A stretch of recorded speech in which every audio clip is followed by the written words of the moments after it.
It is Why with Creative Habits podcast. Going live because I wanted to talk about creative passion. And it's interesting. I'm going to bring together some different elements from Peter McKinnon, talking with his friend Matti about creativity. And I had some, sorry, excuse me. I had some of my own thoughts on it, kind of mixed together. And it had to do with kind of like creative exhaustion and looking at what everyone is doing out there and seeing all of that.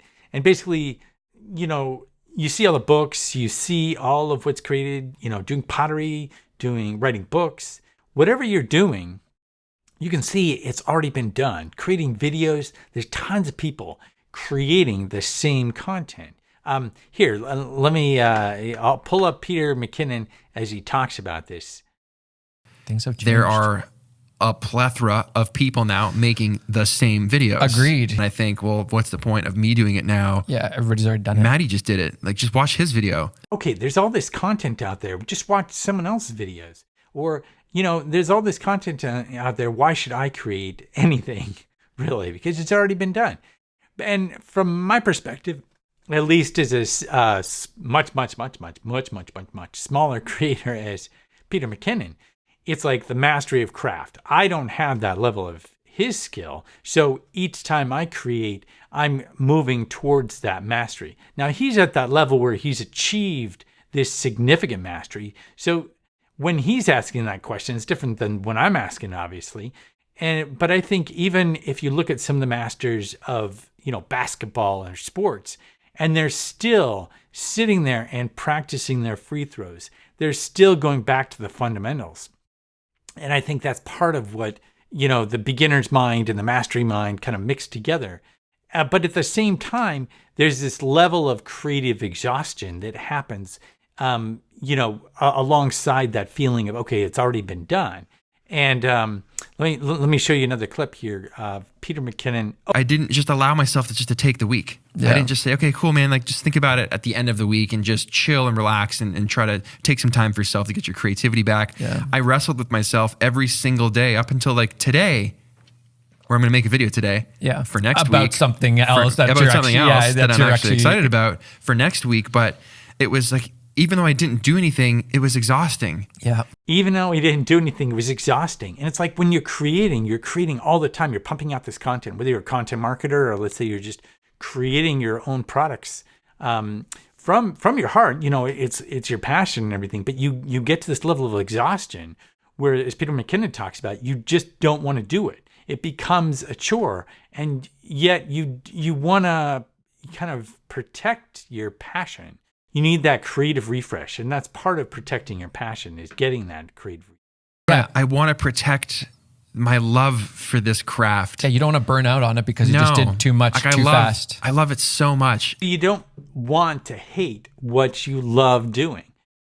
So doing that craft on a regular basis, pumping out content, let's say, or pumping out gourds like this one, it's like you get to a level of exhaustion where you need that creative refresh. And that's the whole gist of this live, is just to say, are you at that point? And do you have that creative exhaustion? When you do, taking that break, as Abraham Hicks through Esther Hicks says, you need to just take a nap. When you get to that level of exhaustion, you do need to take that break because your creative well needs to be replenished. And when you take that break, it does replenish. You get into that inspiration again. And it's not like you can just say, okay, I'll just take a nap and that's it. You need to give yourself time to do that. And it's almost a trick, I think, where it's like you're sitting there and doing nothing. And then all of a sudden, as you're going along, let's say you pick up the camera and you see something and you get inspired to create again, or you suddenly have this idea and you have to get up and go with it. As Elizabeth Gilbert says, if there it is, that idea, it's come to your mind, it's out there in the creative ether, it's out there for other people to gravitate towards it. When you gravitate towards it and take that energy and move with it, then you're able to birth it into the world. But when you don't, someone else will. And that's not necessarily as in like a competition, which, society itself It's like there's this constant drive, this constant need from our society to basically, produce, produce. And it's this tightrope between producing and being, because as someone famous once said, we are human beings, not human doers. So it's this push and pull and remembering that being side where you're letting yourself just relax and you won't lose out. There's this fear of losing out. Like Peter McKinnon talks about his fear of losing out, meaning he's built his channel, he's built everything up. So people have this expectation that he produces these videos, every week at a certain time. And so he has to do that. But he doesn't want to lose that passion. He doesn't want to lose that magic. And the same thing happens with any creative outlet, especially if you're selling it into commerce.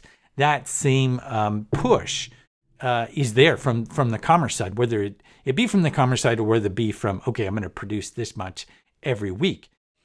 And then you need that pull, though. So you have that push from society, from commerce, whatever, and then you have that pull that comes from inspiration.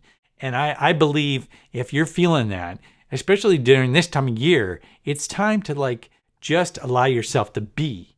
And if you check out, I've got in my YouTube channel, I have a Abraham Hicks morning challenge. And if you listen to Abraham Hicks on a regular basis in the morning, it allows that appreciation to come through again. And I think there's different things like that, meditation and so on, that allow you to replenish that creative well and feel that inspiration more so or just as equally as that push from culture and commerce. So creative potential that's out there, you think it's already done, you get this creative exhaustion, you want to protect your passion. One way to do that is really just be instead of always doing. It's funny because I saw Peter McKinnon and it was like, okay, I'm a small-time creator and I have these same feelings as he does, because he's like, oh, it's all already done, it's already out there. And I'm like, wow, there's this strange, you get to that level, you would think it would be those fears as a smaller creator wouldn't be the same as the larger. I'm not saying that they all are, but that one little tiny window, it was kind of the same. It was kind of interesting to see. And I'm really inspired by Peter McKinnon and his ability and to see that conversation between Matti and Peter is really cool. I'll leave a link in the show notes, obviously, so you can go watch the full thing. It's pretty cool. And I'm definitely subscribed to that because, you have those behind the scenes videos and a lot of them are technical. And when you have high-level creatives powwowing back and forth, it's really cool to see kind of what they're dealing with and draw some parallels and ways, techniques to kind of keep yourself going as a creative. Keep your creative habits alive. And that's about it. So enjoy the rest of your day, and I'll see you next time. Thanks a lot for watching.